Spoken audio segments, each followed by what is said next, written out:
Hey Hofstra fans, it's time once again for the WB Mason Coaches Report. I'm Rob Joyce, joined as always by the head coach of Hofstra men's basketball, Joe Mihalich. Coach, how was the holiday break? Holiday break was a bit of a blur. It was great, but when you do what we do, it's kind of a blur. But it was good to spend some time with the family. You had an 11-point loss over the weekend, an 11-point win last night. Start with that Georgia-Washington game on Saturday. You had a 3-point halftime lead. What changed in that second half? You know, I wish I could tell you. I was disappointed in how we came out to start the second half. Obviously, we're up 3 at half. I didn't think we played particularly well in the first half. And the battle cry in the locker room was, "Hey, we haven't played so well. We're up 3. Let's embrace this opportunity here. First 5 minutes are key." An old Al McGuire thing. The first 5 minutes are key. And then the first 2 minutes and 15 seconds, we gave up 12 points. So, what was different defensively? Well, as we said in the locker room, they're gonna turn the heat up. Nothing surprised us. They're gonna turn the heat up. So we're gonna have to be stronger with the ball. We're gonna be better with the ball. We weren't, and we missed a couple assignments on defense. And next thing you know, we had a couple of live ball turnovers too.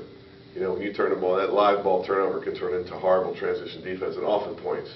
So it was just a tough start, and we just kind of shot ourselves in the foot. And then last night you get out to that 9-0 run to start the game against NJIT. They work it down to 1 in the second half, pull away for the 11-point win. What are your thoughts on last night's win? Well, great to get a win. Really happy for our guys. It's, they have not been rewarded for their efforts. We deserve to win, and I tell them we haven't. But their effort's been terrific. They're a great bunch of guys, and I was just so happy for them they could pull one off and make the winning plays down the stretch. As you said, they cut it to 1. They had the momentum.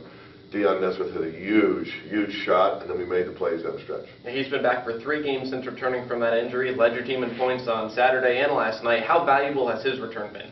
Well, we now have a point guard, and that's no disrespect to Jordan Allen. What he did was just incredible, just fabulous. But he was playing out of position and did as good as he could do. But now he can get back to his best position, and now we have a point guard.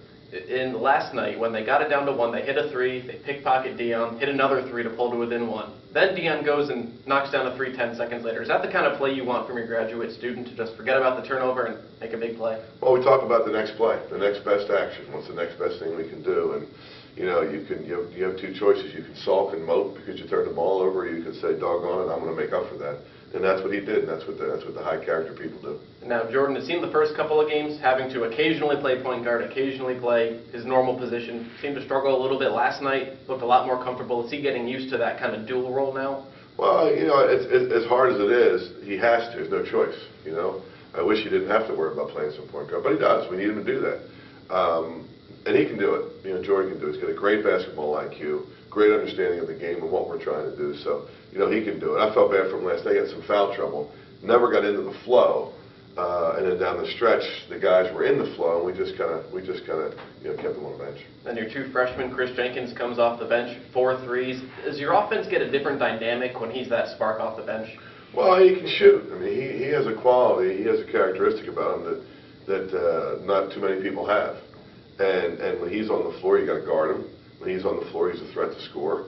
What I love about what he did last night was he took good shots. He gets a little anxious. He'll take some shots he shouldn't take. A little too deep, not quite set. And yesterday he took good shots. He was set. And when he does that, he's going to shoot 4 for 7. Then your other freshman, Jamal Robinson, CAA Rookie of the Week for the 3rd time. How have you seen him progress this year? Oh, my goodness gracious. If you had told me back in the summer that we'd be sitting together December 31st, and he would have 3 Rookie of the Week awards, be our starter, played whatever, how many minutes a game, and I'd say I'm not sure he can do that this year. But man, he's been a bright spot. You have 2 games this upcoming week. First, you open the new year in New Orleans against Tulane, a team that beat Hofstra last year. What do you know about the Green Wave? Well, not as much as Coach Farley knows, because he's been laboring over them for a few days. But what we do know is that they'll be tough at home. They got 3 guys that can really score it. Very well coached team, and we're going to have to play better than we've been playing to get this one. Hey, you have Lewis Dabney, you have Jay Hook, you have Jonathan Stark, all averaging double figures. When you have a team that's very top heavy, how do you defend that? Well, we don't have a whole lot of choices. We're going to try to find a couple little things that we can maybe center on and try to negate their strengths. It's what any coach would do. you'll see we can't come up with something. And then the team you already beat once this year, Fairleigh Dickinson, that was your first win of the year here at the MAC. This time you go on the road to take them on. What do you remember from that win? Well, you know, when you think of them, you know, I don't remember that much from the win, to be honest with you. What I think of is that they beat Rutgers on the road and they beat Seton Hall on the road. So that's what I think of. When you say FDU, I'm like, oh boy, here's a team that beat Rutgers on the road and Seton Hall on the road. Certainly. They were first place in the Big East for a couple weeks. Absolutely. What do you have to do to go on the road and get a couple of wins this weekend? Well, I mean, we gotta, you know, it's nothing new. You know, really take care of the basketball. Try to see what we can do to negate them with their offensive power, their firepower, and you're going to rebound the basketball on both ends. Head coach Joe Mihalich, thanks as always for the time. Thank you. Hofstra's in New Orleans against Tulane on Thursday to open up 2014. I'm Rob Joyce. Thanks, Hofstra fans. We hope you have a safe and happy New Year. Enjoy the holiday. Happy New Year.